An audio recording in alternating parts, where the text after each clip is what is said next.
Que vous le croyez ou pas, à n'importe quel moment, vous serez surpris par des personnes qui seront à côté de vous, mais qui disparaîtront. L'enlèvement de l'Église.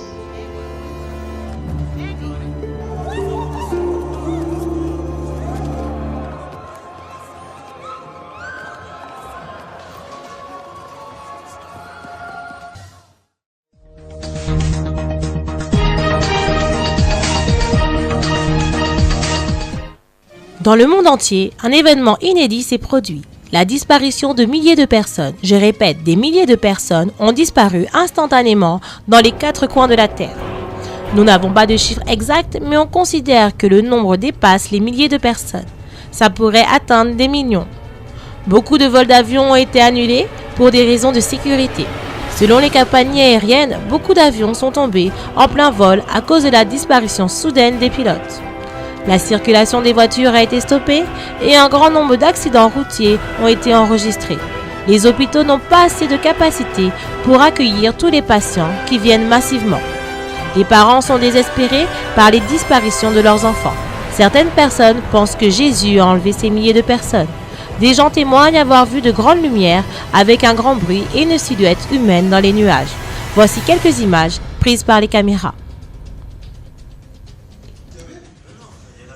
Les images que vous voyez ont été prises par des caméras de divers lieux dans le monde. Ces images ont été analysées et on peut approuver qu'il s'agit de vidéos non truquées. Caméras de parking, centres commerciaux, de garages, d'églises, des caméras placées dans les rues. Tous sont des images réelles et angoissantes. Le plus impressionnant est l'enregistrement d'un hôpital pour enfants où le corps médical a vu les enfants disparaître d'un coup. À chaque instant, de plus en plus d'informations nous viennent à ce sujet.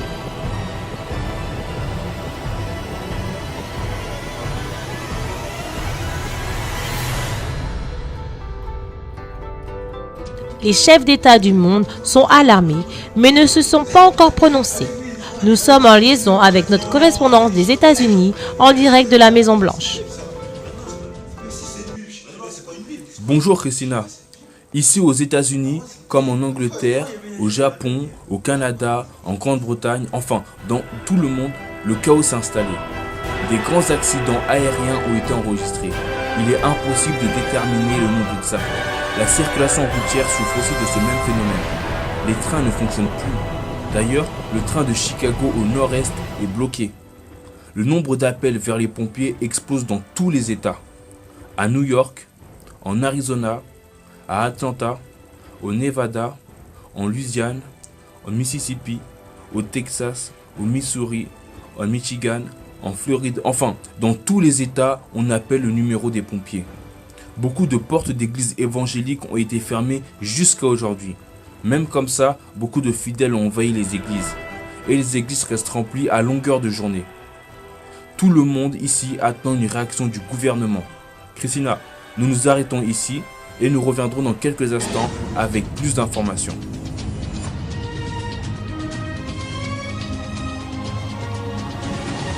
Notre reporter a aussi cherché le leader de l'Église universelle, mais lui aussi a disparu avec sa famille. Beaucoup de portes de l'Église universelle sont fermées, car énormément de pasteurs de cette communauté ont disparu. Mais ceux qu'on a trouvés ont refusé de parler avec notre équipe. Ils ont refusé toute interview. On a également voulu parler avec un déserteur de l'Église universelle qui a ouvert sa propre église. Il nous a répondu qu'il n'allait pas se prononcer à ce sujet. Les fidèles de plusieurs dénominations ont dit qu'il s'est passé l'enlèvement de l'église. Les journalistes ont alors demandé pourquoi ils n'ont pas été enlevés avec les autres. Cette question a suscité beaucoup de lamentations et de pleurs de la part de ces fidèles. Certains ont dit qu'ils auraient dû prendre les choses plus au sérieux. Nous nous arrêtons ici. Nous aurons plus d'informations dans notre prochain Flash Info.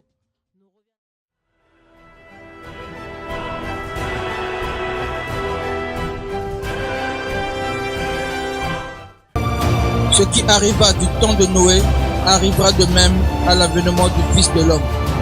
Car dans les jours qui précédèrent le déluge, les hommes mangeaient, buvaient, se mariaient et mariaient leurs enfants, bâtissaient des maisons, des constructions, jusqu'au jour où Noé entra dans l'arche. Et ils ne se doutèrent de rien jusqu'à ce que le déluge vint et les emporta tous. Il en sera de même à l'avènement du Fils de l'homme.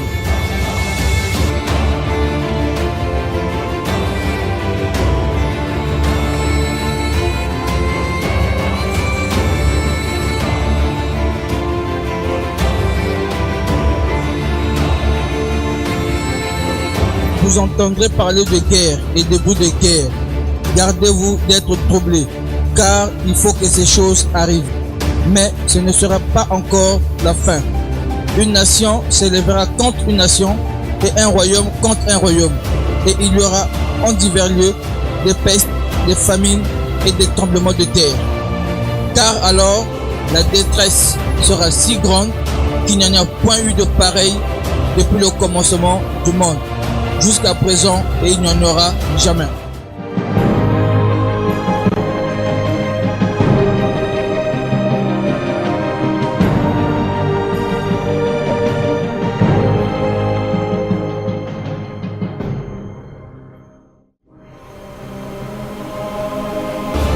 Aussitôt après ces jours de détresse, le soleil s'obscurcira, la lune ne donnera plus sa lumière, les étoiles tomberont du ciel et les puissances des cieux seront ébranlées. Alors le signe du Fils de l'homme apparaîtra dans les nuées. Toutes les tribus de la terre se lamenteront et elles verront le Fils de l'homme venant sur les nuées du ciel avec puissance et une grande gloire.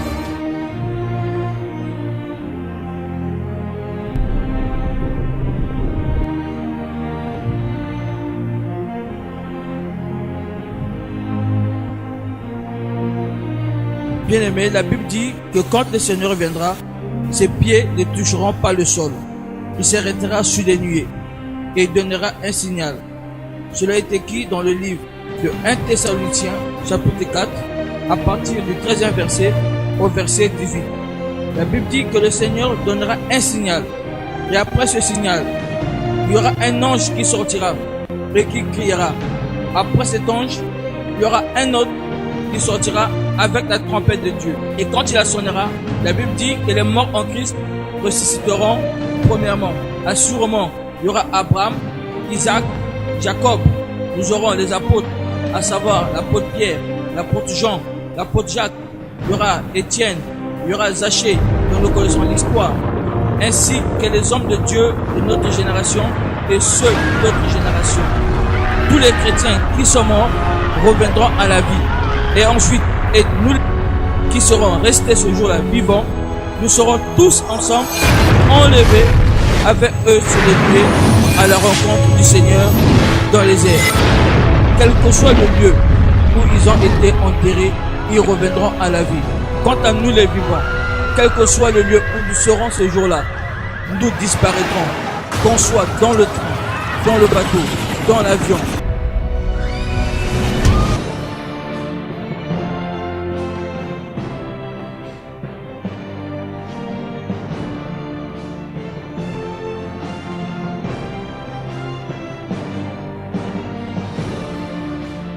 Bien-aimés, nous disparaîtrons.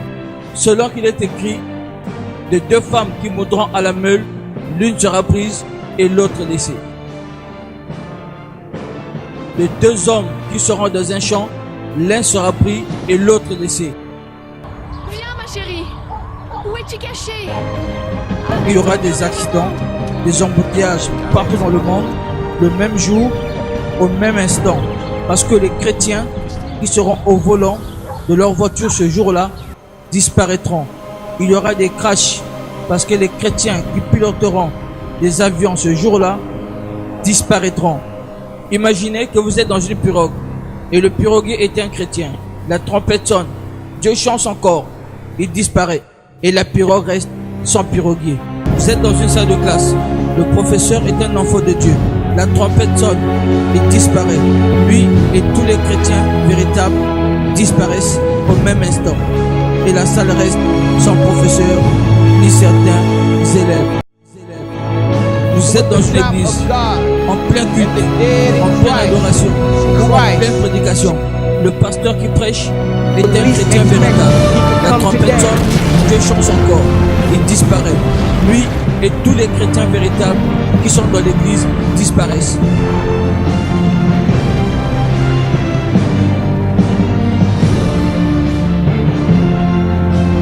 Tous les chrétiens et pasteurs hypocrites, menteurs, escrocs, impudiques, voleurs, sorciers, adultères, fumeurs, chanvreurs, bien-aimés, resteront. Ils ne participeront pas à l'enlèvement. Bientôt l'archange criera. Voici l'époux, allez à sa rencontre. C'est-à-dire, voici Jésus que Pierre a prêché. Voici Jésus que Paul a prêché. Voici Jésus que les chrétiens ont prêché. Il est là dans les nuées, allez à sa rencontre. Quand il sonnera, la Bible dit qu'il y aura des disparitions sur toute l'étendue de la terre. En Amérique, en Europe, en Afrique, en Asie, dans les îles du Pacifique.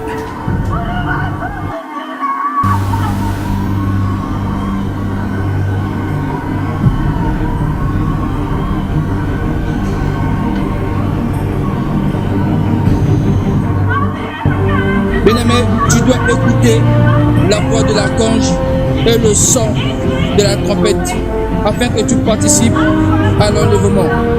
Tu dois participer à l'enlèvement. Que tu sois mort ou vivant, il faut que tu participes. Tu ne dois pas rater ce rendez-vous car il est unique et cela se fera qu'une fois dans ce monde. Car après l'enlèvement, il y aura des temps difficiles. Il y aura des souffrances comme tu ne peux l'imaginer. La Bible dit que le mystère de l'iniquité agit déjà. Mais il faut simplement que celui qui le retienne puisse disparaître. Et ce qui retient la manifestation, la grande puissance du mal, c'est la présence de l'Église. Une fois qu'il y a l'enlèvement, bien aimé, les puissances du mal vont se déployer à grande échelle.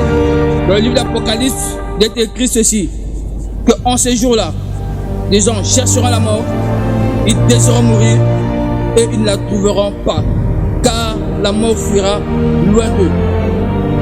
Imaginez ce qui se passera après l'enlèvement. Il est temps de revenir à la parole, il est temps de revenir à Christ, il est temps de changer, il est temps de se repentir et de marcher en nouveauté de vie. La grâce de Dieu est manifeste à ton égard de ce qu'aujourd'hui tu as eu la grâce d'écouter ce message sur le retour de Jésus. Il est temps de prendre la décision, la ferme décision de faire machine arrière, de se tourner vers Jésus, de tourner le dos au monde, de tourner le dos au péché afin de préparer son salut. Que la grâce de Dieu soit avec vous et que le Seigneur vous compte parmi ceux-là qui participeront à l'enlèvement. Bien-aimés, vous pouvez nous contacter, personnellement moi qui vous parle, le frère Francis Baongila, au 05 097 04 07. Que la grâce de Dieu soit sur vous et que le Seigneur vous conduise, vous fortifie. Attachez-vous à Christ et préparez-vous à rencontrer le Seigneur. Bien-aimé, si tu as raté des rendez-vous dans ce monde, celui-ci, tu ne dois pas le rater, car il est capital pour ta vie. Ne rate pas ce rendez-vous. Prépare-toi à la rencontre de ton Dieu. Pense à ton âme, pense à ton salut, pense à ton éternité. Que la paix du Seigneur soit avec vous et que la grâce de Dieu vous accompagne.